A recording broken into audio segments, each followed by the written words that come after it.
Gary. Thank you very much, Mr. Speaker. It is a pleasure to have the opportunity, as always, to rise in the House.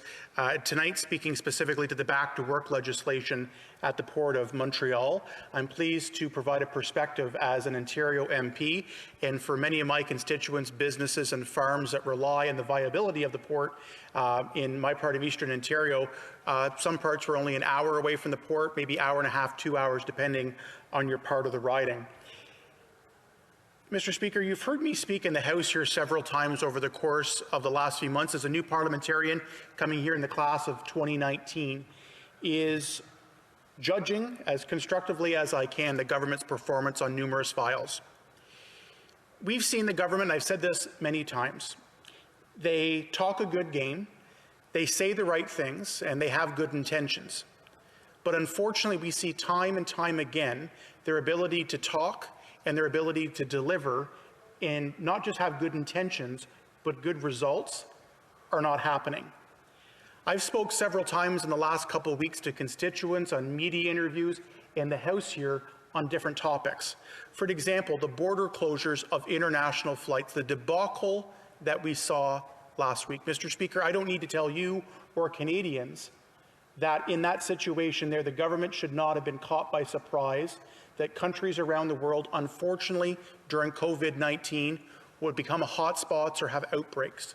The situation in India and Pakistan has been terrible, but the government was caught totally flat-footed, and here we are having to react, or they reacted very late to that. I look at the debate we had in medical assistance in dying and trying to respond to the court ruling in Quebec. Constant extensions, constant delays that were happening because I think many Canadians believe, the government was talking but not actually delivering, following through, checking things off. We find ourselves in the same situation here now in the Port of Montreal. The government has failed to bring both parties together to get a resolution. This bill tonight is not something to celebrate or not something we should be happy about. This is a result of a failure and a lack of leadership on the part of this federal government. I want to bring a context here tonight of why this matters economically. Many people think, maybe for those who aren't familiar with the Port of Montreal, it benefits the city of Montreal and maybe some neighboring communities. But it is a lot more than that. It is the second busiest port in Canada. 140 countries use the Port of Montreal as a gateway into Canada, and we use that to export around the world. 40 million tons of cargo. Put that in context again, 88 billion pounds of cargo go through the Port of Montreal every year. It affects every facet of our economy and our well-being. 2,500 trucks a day, 60 to 80 trains a week, $2.6 billion in economic benefit, $250 million in tax revenue. And here's an important part, 19,000 jobs, 19,000 direct and indirect jobs, many of them good-paying union jobs, which is nothing short of a great thing. Unfortunately, this is not the first time that we're dealing with a strike. Back in August 2020, we were in a similar situation for 19 days. We saw what happens. We saw the economic damage it created across the country, the ripple effects, the months it took to get caught up. But we also have a problem, Mr. Speaker, when it comes to the reputation of reliability at the Port of Montreal, which is important for both the employer, important for both the union, and important to thousands of businesses, tens of thousands of workers in this country. I had the opportunity to speak, and my staff as well today, to people in Stormont-Dundas-South, Glengarry, to get a local impact. But I also know, and I've talked to many colleagues across the province of Ontario. And I was speaking with the Economic Development Officer, my team was, Bob Peters from the City of Cornwall. Mr. Speaker, as you may know, I'm very proud of my riding and the many businesses that are there. In Cornwall, the City of Cornwall is one of 3 major supply chain hubs in Canada, serving the bulk share of Central Ontario, Quebec, and Eastern Canada. We're very proud of that. We have thousands of jobs in the City of Cornwall and in our riding alone that rely on a viable, reliable Port of Montreal in operation. I think a few weeks ago when we had the issue with the Suez Canal and the issues that happened when the supply chains were blocked there, the massive economic impact, the ripple effect that it had was very devastating to many parts of the world.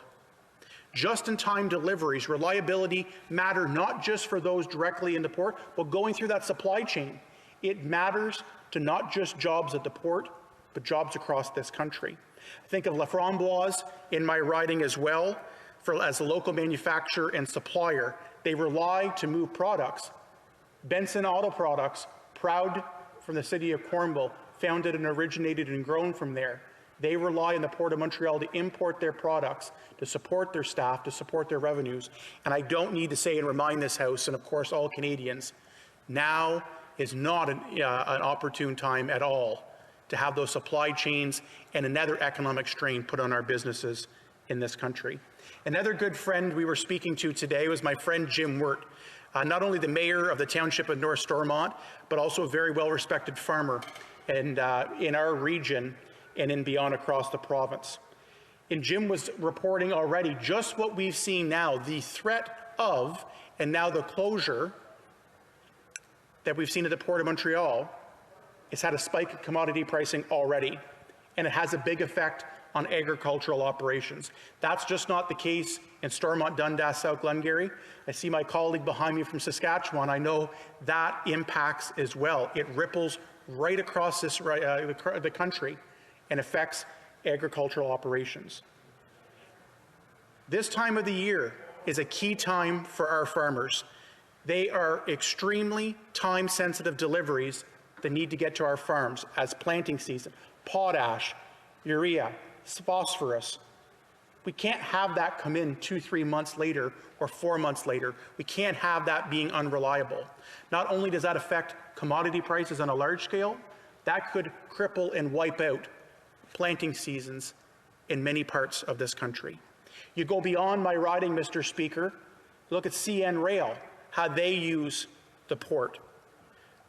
Auto companies, Pfaff Auto in Concord, just north of the 400 and 407 in the GTA. Northern Transformer, 100 jobs in Maple, Ontario, in that same region. If they can't get products, they can't get what they need through regular deliveries from the Port of Montreal, we could be seeing temporary job losses at a time that our economy cannot sustain that. Mr. Speaker, it's unfortunate that it has come to this. Already just the word of the closure of the port and the stoppage at the port, there's been a 10% drop in shipping volumes. They've gone elsewhere, New York, New Jersey, Norfolk, Virginia. We cannot be seen at the Port of Montreal as a country and as an economy that's unreliable. I want to give credit to my colleagues here on the Conservative side, our leader and our Shadow Minister for Labour. I think they showed great leadership tonight. There was an amendment that came through the NDP that was supported by both members of the union and labour leaders and businesses as well. Our leader listened to both sides.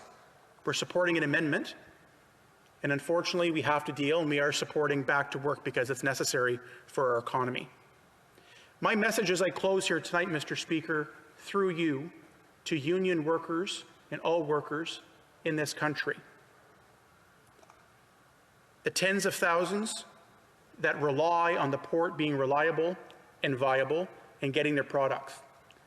We cannot afford a prolonged work stoppage, and we can't afford to see those jobs, those great union jobs at the Port of Montreal, be lost because shipping routes and operations change to other ports. I'm sorry that the government has not acted in a way that has brought a deal. It is unfortunate this legislation is before us, but I think tonight you've seen and today you've seen us support a reasonable amendment in an effort to get the best piece of legislation to get those workers back on the job and to make sure that the bright future at the Port of Montreal is realized both in the short and long term. Thank you for the opportunity, Mr. Speaker, and as always, I look forward to the comments and questions from my colleagues. The Honourable Member for Thérèse de Blainville. Thank you. I have only a question. Following my colleague's words, what I understand is that if we want our economy to work, then, well, yes, the economy is important, but what about workers? We simply can't stop the economy. There is no room for job action because that will slow down the economy. So there will be no further means of pressure for workers or free negotiation. Do you not think there's something inconsistent in your speech? Gary. I want to thank my colleague from the Bloc Québécois, and again, it gives me the opportunity to reiterate that this is not an ideal situation that we are in. But the messages I did as I concluded there is to say, for the union workers in this country, we need to make sure that not just for those at the port, but for tens of thousands of union jobs that rely on that port being open and being known as a reliable place to bring products in and out, we need to have that strengthened, and we need to have that going up and operational in our country. It is a positive in the long run for the union to be seeing that. I think it's very unfortunate we're in this situation. It's a begrudging situation, a begrudging vote we have to make, but I would say it's in the best interest of the union in the long run for us to have a viable port. Questions and comments? The Honourable Member for Churchill, Kiwatanuk-Aski. Thank you, Mr. Speaker. Mr. Speaker, I mean, the Conservatives are gaslighting working people. We just heard from the members celebrating good union jobs. We heard that this legislation is key to protecting union jobs. My goodness, Mr. Speaker, let us respect what the workers of the Port of Montreal are saying themselves, the processes that they have undertaken over a number of years to bargain collectively and fairly. Mr. Speaker, we've heard the Conservative leader go on about the working class. Well, this is the test. Their support of back-to-work legislation is taking the side of the employer against union jobs, against working people. Why are the Conservatives trying to mislead Canadians, frankly, when their actions speak themselves? They are on the side of the bosses instead of standing up for the port workers of Montreal and instead of standing up for working people in this country. Member for Stormont-Dundas-South Glengarry. Mr. Speaker, I have not had the opportunity to speak to the member from Manitoba and the NDP yet in these COVID worlds, but I think that's the first time I've been accused of gaslighting, those that know my style, and I hope certainly in that speech it did not reflect that whatsoever. Mr. Speaker, the approach that we are taking is not pro-business or pro-union, it's pro-Port of Montreal, and that includes a win for both the union workers, the management, in the economy of this country. I think the approach, and it gives me the opportunity, I appreciate who raising those points, to talk about the respectful, rational leadership the Leader of the Opposition and my colleagues showed tonight by supporting an amendment that was desired by Labour leaders, supported by those on both sides of Labour and business. I think that's a mature, professional approach that is far from gaslighting. We want a strong economy, we want strong union jobs in this country, and we want a strong economy. I think the approach we're taking is one I'm proud of. Questions and comments? The Honourable Member for Kenora. Thank you very much, Mr. Speaker. I thank my colleague for his great speech and his comments. He had, I think, great comments about the importance of the supply chain, speaking about the jobs, and the impacts this would have across the country, the grand scale of the things that are hinging on this situation. And he also mentioned a few folks from his riding as well. So I'm wondering if he would just have any more comments on some of the concerns he's heard, some of the comments he's heard from those in his riding that are obviously watching this very closely. For Stormont-Dundas-South Glengarry. Thank you to my friend from Kenora for that. And actually, maybe I should put an asterisk on what I was saying about supporting union jobs. I support union jobs being here in Canada, not union jobs moving to New York or New Jersey or to Norfolk, Virginia, where when they didn't have access to the Port of Montreal, it could be seen as being unreliable. They permanently shift jobs and operations to the United States or to other areas. We don't want to see that. So I think when we talk about this, it is a balanced, reasonable approach of what we've seen through the amendment here tonight and the vote on the final piece of legislation, that we can balance those factors out. Again, I'm disappointed we're in this situation. I know there's many anxious businesses and farmers in my riding and across the province of Ontario and frankly across this country that are waiting to see the outcome of this legislation and to get things back and opened up at a time when our economy cannot take many more hits, Mr. Speaker.